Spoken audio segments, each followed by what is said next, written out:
minor. Now, generally, when we look at harmonic minor, all we're doing is taking a natural minor scale and we're expanding it by raising the seventh, right? So if I did this.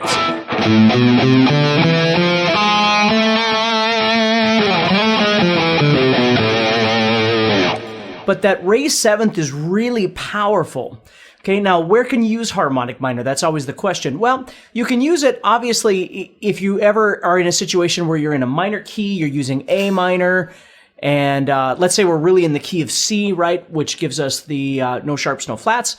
If we look at the relative minor to C major, it puts us in A minor, which would give us an A minor, and a G major, and an F major, and an E minor. Okay? When we take that E minor chord and we turn that into an E major chord is oftentimes where you see a typical harmonic minor kind of sound. But when you're playing hard rock or power chords or things like that, what I do is I tend to use it quite a bit in general. And I have another lesson that you can find that talks more about harmonic minor itself. And so you can watch that and kind of get a better idea of it. But what I want to do now is I want to expand that idea of the harmonic minor by introducing you to a couple of other ideas.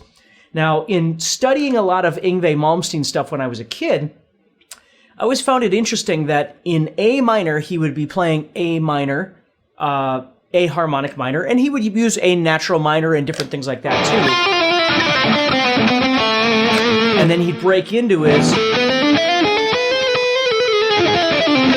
kind of sound. He would break into that harmonic minor, so he would blend them both together, which I guess sort of makes logical sense. But then I would see him also use things where he would go up and he would use E harmonic minor over A minor, okay? So if you think about it, if I took E harmonic minor and we broke this down, what I'm playing is E, F sharp, G, A, B, C, and then I'm using D sharp, there's my raised seventh, just like I did in A, and then E again.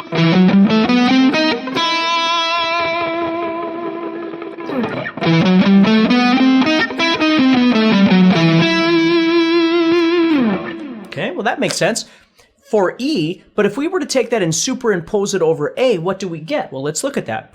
So if I took those notes, which I'm playing E, F sharp, G, A, B, C, D sharp, E. So if I go down into this position so you can see them sort of overlapping each other, and I use those notes, I'm going to wind up playing E, F sharp, G. So I have E, F sharp, G. So D sharp is the note that's raised, okay? So I got to think about E. Now before I was using this. And now I've got E, F sharp, so I've got to go. Okay.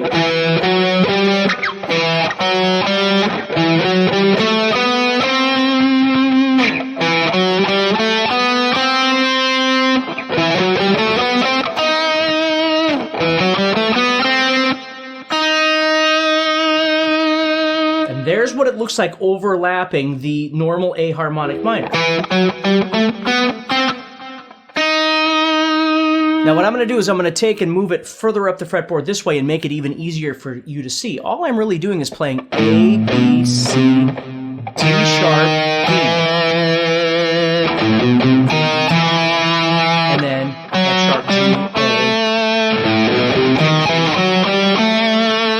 And now all of a sudden you've got A harmonic minor sitting here, which is the normal thing we'd use, but now we're using E harmonic minor over the A, but A would still be our emphasis note, obviously.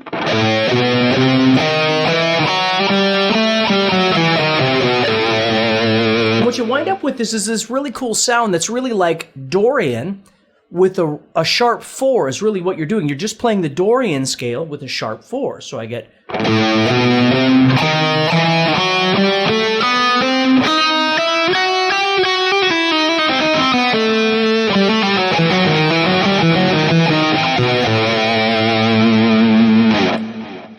Now, what's great about this is you could actually just visualize your E harmonic minor on the fretboard and use that over your A, but of course emphasize an A or whatever you might want to emphasize.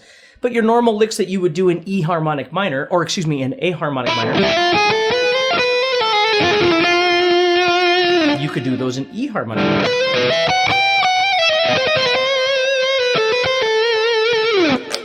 works great. And again, the logic behind it is really what you're playing is a Dorian sharp 4 is really what's happening there. Okay. Now, if we wanted to flip that upside down, okay, what I could do is actually take the, okay, let me explain this to you before I go there. So if I'm in A, and I don't want to confuse you, but if I'm in A harmonic minor and I emphasize the E, I wind up getting what's called E Phrygian dominant. Okay, if you understand anything about your modes, you know you can emphasize other notes. So I could be in A harmonic minor and use all the same notes and everything like that. But if I move up to E, I'm going to wind up getting what's called E Phrygian dominant. So what I do is, just to have some fun, I'll play, if I'm in the key of E, for instance, doing my E harmonic minor, I'll play E Phrygian dominant. Okay? So what happens there is, I'm going to take the notes here of the, I should say A Phrygian dominant.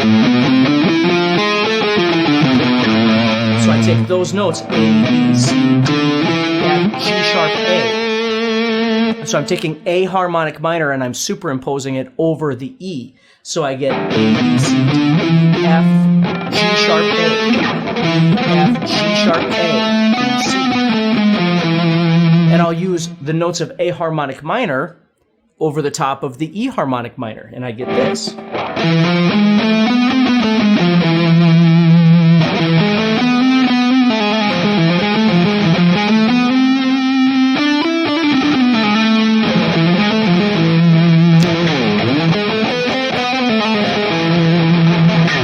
And it sounds really cool. So there's a lot of really neat things that you can do.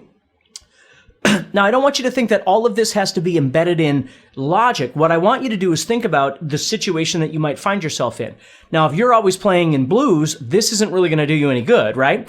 Chances are, a lot of times when you're playing stuff like harmonic minor and looking for expansive ideas into more exotic places, it's because you're playing music that kind of warrants itself to that style of music. If you're playing, Highway to Hell, I don't know how well this is going to work, right? But if you're writing some metal stuff and you're looking for something a little more unusual to be using in your soloing, these are great places to go to just sort of explore different ideas. Now, again, as I always say, be careful that you don't take what I'm showing you and just get lost in the concept, because you could start learning it all over your fretboard, and I think that's wonderful. But don't let it distract you from the path you're on. Even if you just took some little ideas and went, okay, so I'm in the key of A, but I just need something different. Boom. You've got a couple of new things that you could do that are a little bit different. A harmonic minor in general, but certainly taking the Dorian now with the raised 4 will give you a really cool sound.